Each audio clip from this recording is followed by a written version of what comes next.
So I was in university. It was my second year university. And I was an OSEP kid.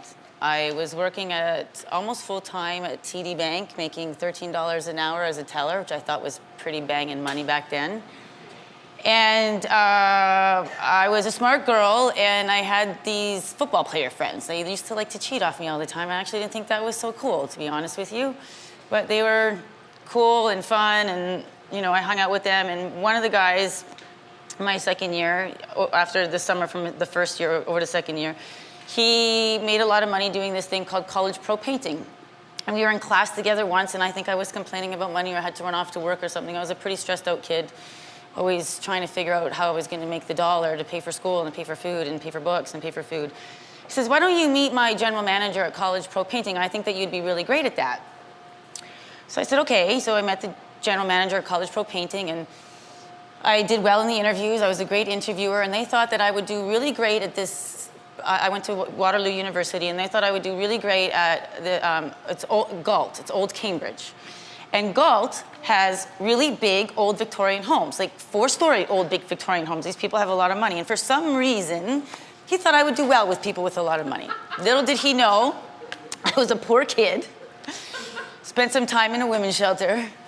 My mother married an abusive alcoholic, and she attempted suicide when I was 21, and I had an inferiority complex and low self-esteem, and I was not good with people with money. I shut down and clammed up and didn't find I just felt worthless with somebody. When I knew somebody had money, I just felt not good enough. So why he paired me with this territory, I have no idea. But he thought I was an articulate young woman, and I could speak well, and that I would be able to pitch these homeowners a painting job. So I started my College Pro Painting franchise, and you start with like a $10,000 loan, for crying out loud. That's how it goes. They give you all the tools you need, but you start with like pretty much a $10,000 loan. And so my job was to go knock on doors, and mostly it was the man of the house that I would meet, because I would be dealing with the painting of the house, and that's mostly the man's domain. And I would quote the job, and then I would have to sell the job.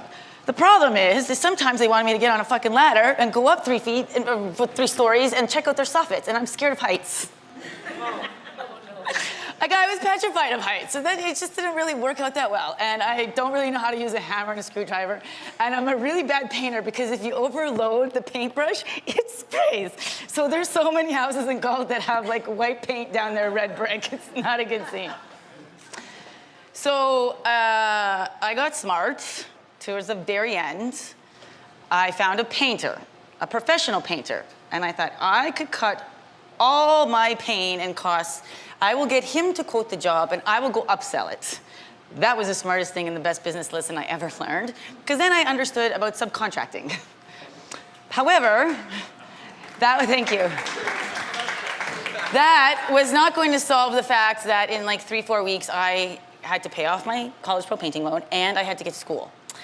So I went to Waterloo University. A girl I met at College Pro Painting, she went to Laurier. She's now a lawyer. She said, Sophie, I'm going to start stripping. And I said, I'm going to do that too. Just like that. Sounds like a banging idea to me. I think I'm going to do that. I know how to take my clothes off. That doesn't sound too hard. So we were at Waterloo University. We would drive to this place called the Airport Strip. I remember my first night very distinctly.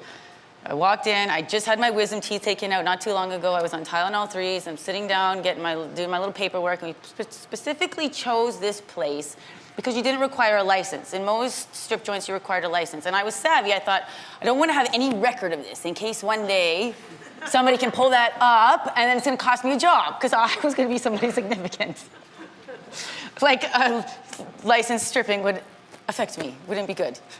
And he says, young lady, would you like a drink? And I said, no, I'm on medication, I don't drink. And he says, excuse me, you are in a strip joint, and that is how we make our money, and so you will drink.